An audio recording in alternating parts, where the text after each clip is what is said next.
Pernah nggak sih Anda ngerasa kalau generasi Z itu kayak beda banget? Seolah-olah mereka itu main dengan buku aturan yang benar-benar baru. Nah, kali ini kita akan coba bedah bareng-bareng isi buku aturan itu. Yuk, kita mulai. Tapi pertanyaannya bukan sekedar apa yang bikin mereka beda. Kalau cuma daftar sifat-sifatnya aja kan bosan. Kita mau coba bongkar dapur pacunya. Sebenarnya kenapa mereka bisa jadi seperti sekarang? Kekuatan apa aja sih yang membentuk cara mereka melihat dunia? Ini dia peta perjalanan kita untuk memahami mereka. Pertama, kita kenalan dulu. Terus kita masuk ke 3 pilar utama yang jadi fondasi mereka. Dan terakhir, kita lihat perbandingannya dengan generasi-generasi sebelumnya. Oke, siap? Oke, kita mulai dari bagian pertama. Juk, kita samain persepsi dulu siapa sih sebenarnya yang kita sebut sebagai Gen Z, dan yang paling penting untuk diingat, karakter mereka itu nggak ujuk-ujuk muncul gitu aja loh. Semua ini adalah produk dari lingkungan tempat mereka tumbuh besar. Jadi, secara umum, Gen Z adalah mereka yang lahir di rentang tahun 1997 sampai 2012. Coba deh bayangkan, Anda lahir di dunia di mana internet itu udah kayak listrik, dan smartphone itu bukan lagi barang mewah, tapi sebuah kebutuhan. Nah, perubahan drastis di lingkungan inilah yang jadi kuncinya. Sekarang kita masuk ke faktor pembentuk pertama yang paling kelihatan jelas, teknologi. Tapi, ini bukan sekedar soal mereka jago pakai gadget ya. Ini jauh lebih dalam. Ini tentang lahir dan dibesarkan di dalam sebuah ekosistem digital. Nah, disinilah letak perbedaan paling fundamentalnya. Kalau milenial itu bisa dibilang imigran digital. Mereka kan ngalamin transisi dari dunia analog. Nah, Gen Z, mereka itu pribumi digital. Mereka sama sekali nggak kenal dunia tanpa internet. Jadi buat mereka, smartphone itu bukan sekedar alat, tapi udah kayak perpanjangan tangan mereka. Dan ini beneran mengubah cara kerja otak mereka. Mereka jadi super jago buat menyaring informasi dalam sekejap. Tapi, ada tapinya. Efeknya, rentang perhatian mereka jadi lebih pendek. Mereka terbiasa sama yang namanya instant gratification. Semua harus serba cepat. Dan yang gak kalah penting, karena akses informasi tanpa batas, pandangan dunia mereka jadi jauh lebih beragam sejak usia dini. Oke, jadi mereka ini pribumi digital, tapi dunia nyata yang mereka lihat lewat layar smartphone mereka itu kayak gimana sih? Nah, ini yang membawa kita ke pilar kedua, sisi lain dari Gen Z yang mungkin sering kita lupakan. Coba kita lihat lini masa ini.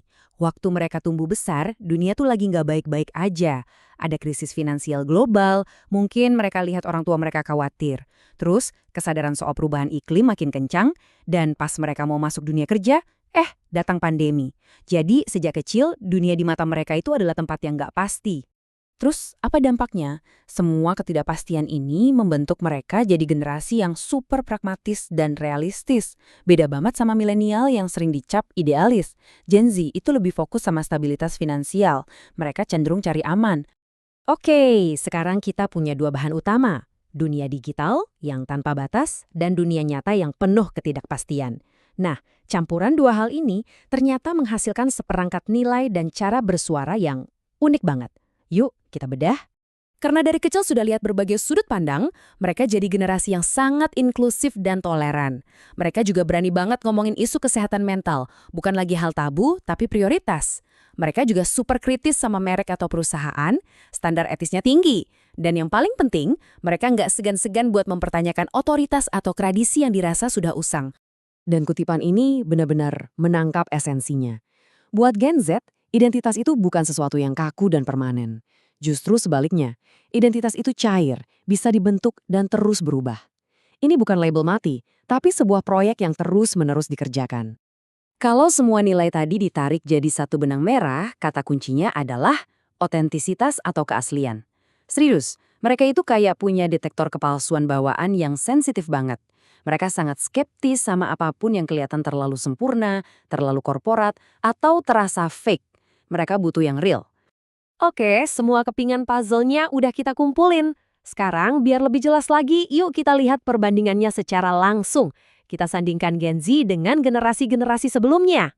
Nah, lihat deh tabel ini. Kelihatan banget kan pergeserannya? Coba lihat di fokus utama. Dulu fokusnya ke loyalitas. Milenial geser ke pencarian pengalaman dan makna.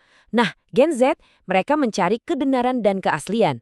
Komunikasi juga gitu. Dari yang tadinya tatap muka, jadi email, sekarang sudah video pendek dan pesan instan. Soal karir juga beda jauh, dari yang penting setia di satu tempat, jadi mencari work-life balance, sampai sekarang yang paling dicari Gen Z itu kenyamanan dan fleksibilitas. Terus, kenapa kita perlu repot-repot mengerti ini semua? Jawabannya simple, karena ini bukan sekedar trivia generasi. Paham soal perbedaan mendasar ini adalah kunci untuk komunikasi dan kolaborasi yang efektif di dunia sekarang.